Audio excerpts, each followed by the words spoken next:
કેમ છો વિદ્યાર્થી મિત્રો? બધા મજામાં છો? હું મહેન્દ્ર દોડિયા મારી ચેનલમાં આપનું હાર્દિક સ્વાગત કરું છું. આજના આપણા વિડીયોમાં આપણે જોઈશું દ્વિચલ સુરેખ સમીકરણ યુગ્મ, એમાં સ્વાધ્યાય 3.3 નો દાખલા નંબર પહેલાનો ત્રીજો દાખલો છે, જે ખૂબ જ ઇમ્પોર્ટન્ટ દાખલો છે વિદ્યાર્થી મિત્રો. આગળના જે બંને દાખલા આપણે જોયા તેમાં લોપની રીતના જે દાખલા જોયા ને તેમાં પહેલું એક પ્લસ અને માઇનસ વાળું હતું, ત્યાર પછી આપણે એક્સ ને ઉડાડેલા હતા, બાદ કરેલું હતું, કટ કરેલા હતા. બરાબર, અહીંયા આપણે જોઈએ તો પહેલા તો આપણે જોઈએ તો ઇમ્પોર્ટન્ટ એટલા માટે છે કે આપણને દ્વિચલ સુરેખ સમીકરણ યુગ્મ એટલે કે એનું જે પ્રમાણિત સ્વરૂપ છે ax + by + c = 0 સ્વરૂપમાં આપેલું નથી વિદ્યાર્થી મિત્રો. તો પહેલા તો આપણે એને સ્વરૂપમાં ફેરવવું પડશે. બરાબર, આપણે ફેરવીશું તો આ રીતે થશે. જોજો કે આપણે લોપની રીતે દાખલો ગણીએ છીએ એટલે શું આવશે?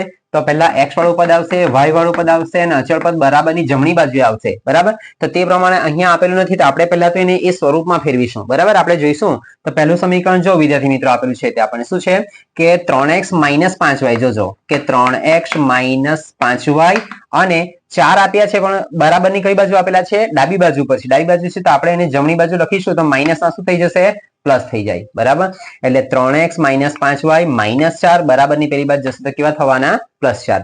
એટલે આ જે આવે તેને વિદ્યાર્થી મિત્રો આપણે સમીકરણ નામ આપીશું 1. બરાબર, ત્યાર પછી આમાં જોઈશું બીજું સમીકરણમાં શું આવશે તો 9x. હવે વિદ્યાર્થી મિત્રો અહીંયા જોજો કે 9x અને y વાળું પદ આપણું ડાબી બાજુ હોવું જોઈએ, તેની જગ્યા પર કઈ બાજુ આપ્યું છે આપણને? જમણી બાજુ. તો જમણી બાજુ પર આપે છે તેને ડાબી બાજુ લાવીશું તો આ આપણા પ્લસ ના કેવા થઈ જશે? આ બાજુ ડાબી બાજુ આવશે તો +2y, ડાબી બાજુ આવશે તો થશે -2y બરાબર થશે 7 અને એ જે બનશે તેને સમીકરણ નામ આપવાનું 2. બરાબર, સમીકરણ નામ આપીશું 2.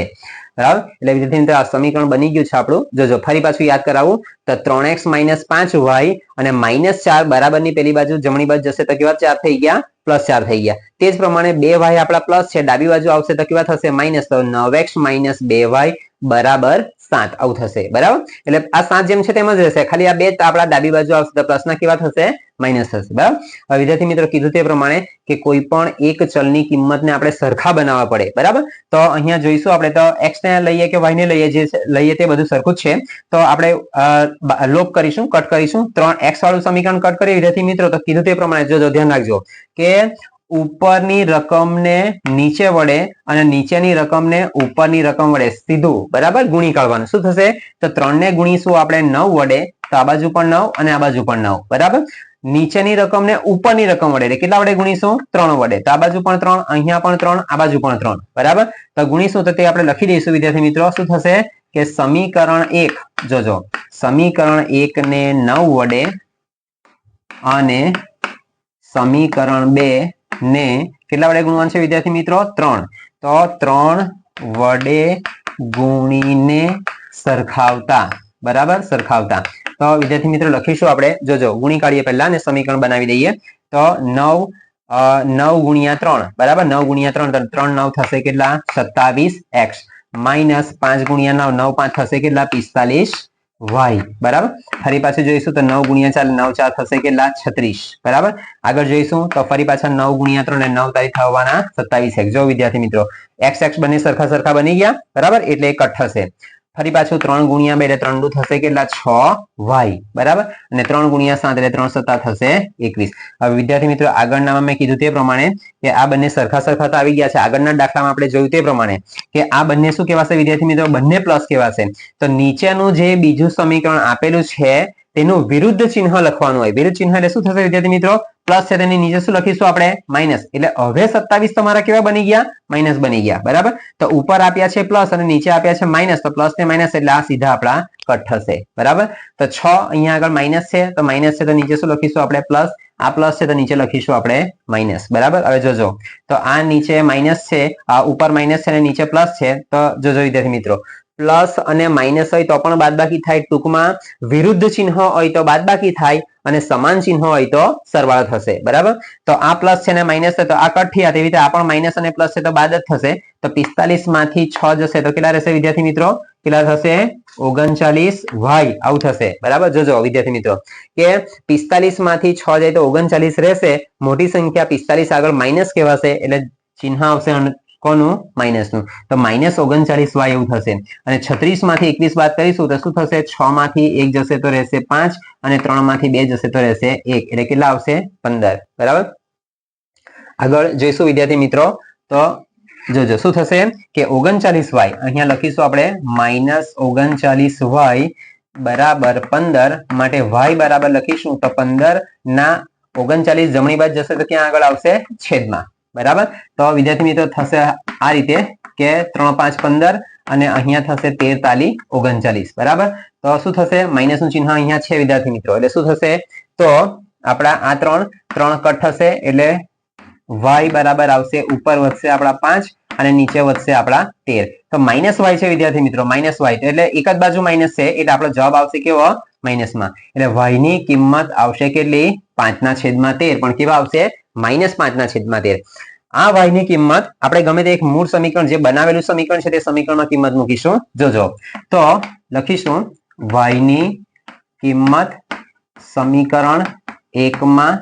મૂકતા બરાબર સમીકરણ 1 માં મૂકતા જોજો વિદ્યાર્થી મિત્રો તો સમીકરણ 1 આપ્યું છે આપણને કેવું 3x જોજો 3x - 5y બરાબર 4 તો y ની જગ્યા પર આપણે કેટલા લખવાના છે વિદ્યાર્થી મિત્રો -5/13 તો લખીશું આપણે 3x - 5 અને y ની જગ્યા પર પાછા લખવાના છે આપણે કેટલા વિદ્યાર્થી મિત્રો કે -5/13 આવું લખવાનું છે જોજો અહીંયા તો અને બરાબર થશે કેટલા 4 હવે જોઈશું તો આવું થશે કે 3x હવે અહીંયા ધ્યાન રાખજો વિદ્યાર્થી મિત્રો કે જો કૌંસની બહાર માઇનસ હોય ને અંદર માઇનસ હોય તો અંદરના માઇનસ અને અંદર માઇનસ અને બહાર માઇનસ એટલે માઇનસ માઇનસ ડાયરેક્ટ અહીંયા ચિહ્ન ગુણાકાર વખતે ચિહ્ન કોનું આવશે પ્લસનું જ્યારે ગુણાકાર કરવાનો હોય ત્યારે કે આ અંદર માઇનસ ને બહાર માઇનસ એટલે માઇનસ માઇનસ ડાયરેક્ટ ચિહ્ન આવી જશે પ્લસનું તો 5 × 5 એટલે 5 5 થશે વિદ્યાર્થી મિત્રો 25 અને છેદમાં આવશે કેટલા 13 બરાબર પેલી બાજુ શું થશે આપણા 4 આગળ જોઈએ વિદ્યાર્થી મિત્રો પહેલા કીધું તે પ્રમાણે